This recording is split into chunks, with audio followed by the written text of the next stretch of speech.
name is Chris Plank. I'm the grant administrator, NDR grant administrator for the city. We monitor all of the federal grants that we've received for disaster, as well as we move into the entitlement portion as well. We provide technical assistance to subrecipients, to other members of the city, answer questions, HUD-related questions. In my department, we do Davis-Bacon wage determination checks to make sure that individuals working on our construction projects are getting paid the correct wage, which is very, very important. We also monitor the projects to make sure they're on pace for completion, attend meetings to make sure any problems that need to be addressed, we can address them.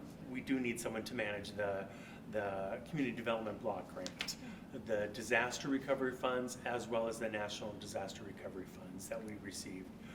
We're in the process of wrapping up those projects and those funding. So we are moving into the entitlement portion of the city of Minot, and that will allow us to receive an annual allocation from the Housing and Urban Development.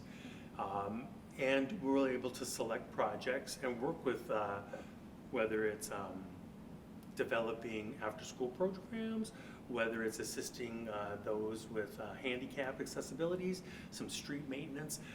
The great thing about entitlement is that it's a little more flexible than our existing disaster recovery and our national disaster recovery funds that we do have. We are in the process right now of developing a 5-year consolidated plan for the entitlement process, and that will include action plans as well as public forums and stakeholder forums to get an idea of what the residents and what the nonprofits and those offering services need, and to see if we can benefit them with any type of financial assistance through our entitlement grant. We ensure all projects and activities meet the 3 needs for the national objective. It is benefiting the low to moderate income individuals, eliminating or the prevention of slums, and urgent need. So some examples of what we've done through the city is we have the Center for Technical Excellence coming up, which will provide dental assistant and dental hygienist training in the upcoming academic year through Dakota College of Botano and Minot State. So we're really excited about that. We've completed some projects as well, Milton Young Towers, renovation, and we do have a project ongoing, the Broadway Circle project, which will have 6 units of affordable housing, a family homeless shelter, and then a 17-unit low to moderate income apartment facility. So you have these apartment complexes coming on and everything. You're not landlord, right? You just do the reporting on it from the other Correct. side. So we have subrecipients, for example, Minot Housing Authority, with the renovation of Milton Young Towers. Okay. We have to get information from them every quarter on the amount of individuals that they've helped. With the community development block grant money that we receive, 51% of any project has to benefit, 51% of the residents have to be the low to moderate income individuals for it to apply to the situation. And 70% of our overall allocation for entitlement needs to be directed to those with a low to moderate income. This job has really allowed me to reach out to the nonprofits, to establish rapport with them. Also, it's allowed me to develop and to redevelop relationships that we've had with certain individuals in the community who may not have gotten funding originally, but getting their interest to say, hey, you know what? There is a chance. Let's do it again. Let's see what we got. It's worth a shot. One of the things that we do also is provide that education on the CDBG process. Residents of Minot may not understand the process of what we can use the funds for, what we can't use the funds for. So we feel it's important to educate people so they understand and to have that input as well, which is really, really important. This job is telling me a lot of patients and the need that's in the city of those individuals. Probably the most important thing that we do in here is after a project is completed, there is an affordability period. So for the next 20 years, we will be reporting on statistics to the Housing and Urban Development, HUD, to ensure that those of the low to moderate income individuals in the housing facilities are being taken care of, because they are our most vulnerable residents. So 2023, I'm actually was new, 1 year in the department, so it's new to me.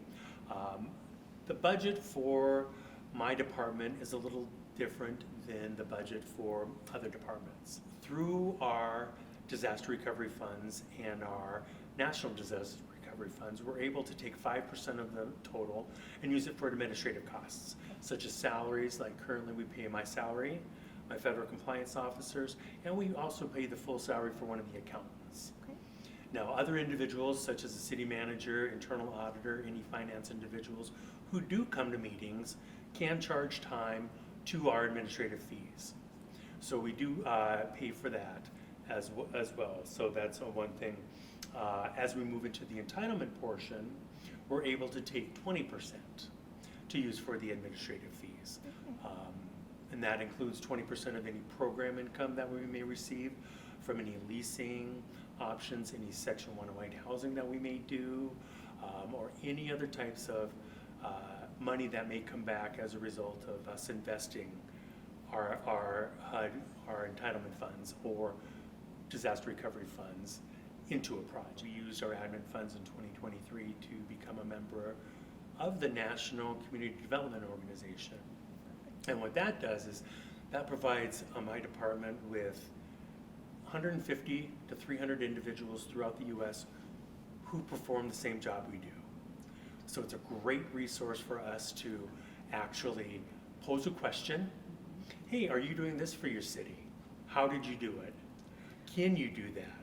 So it's opened up our eyes, as well as allowed us to establish those contacts and to provide the information to them, as well as what we're doing as well here in Maya. 2024, that was kind of an exciting year so far. One of the highlights so far is we did use our funds for traveling to the legislative conference in Washington, D.C. at the end of January, myself and my federal compliance officer.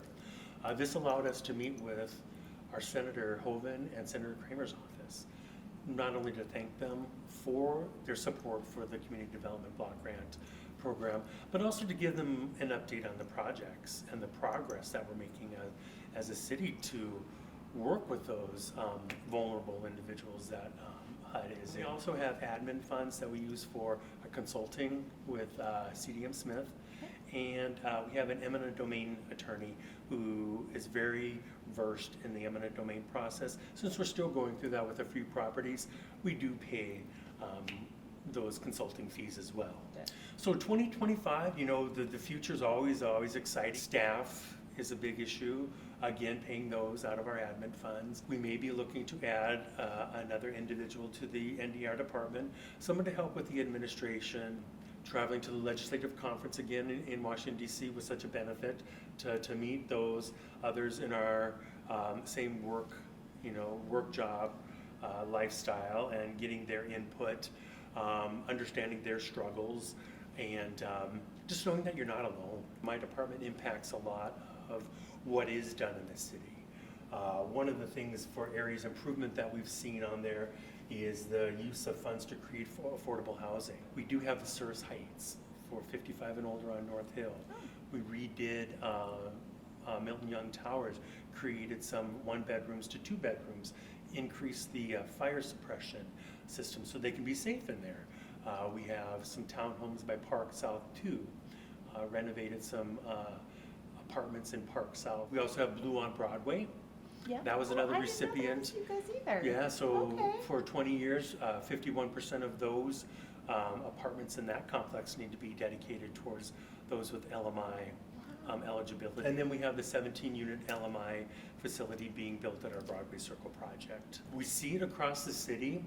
However, I'm not sure if people realize, you know, that they see the beautiful blue structure and they see, ooh, that's going to be expensive to live in. But they don't realize that the benefits, you know, out of, let's say, if there were 10 apartments, 6 of them have to be for low to moderate income, and the other 4 are for market rate. Another area that remained about even was the funds dedicated to flood protection. So we do have residents who do see that, you know, we have allocated money, and we're still forging ahead and trying to find that funds, whether it's CDBG funds, State Water Commission funds, to find those funding sources to keep this rolling so we don't have another disaster again. With the entitlement money coming up, focusing on being strategic with our funds. It may be a limited amount of dollars. It may not be the millions and millions and millions of dollars we received before.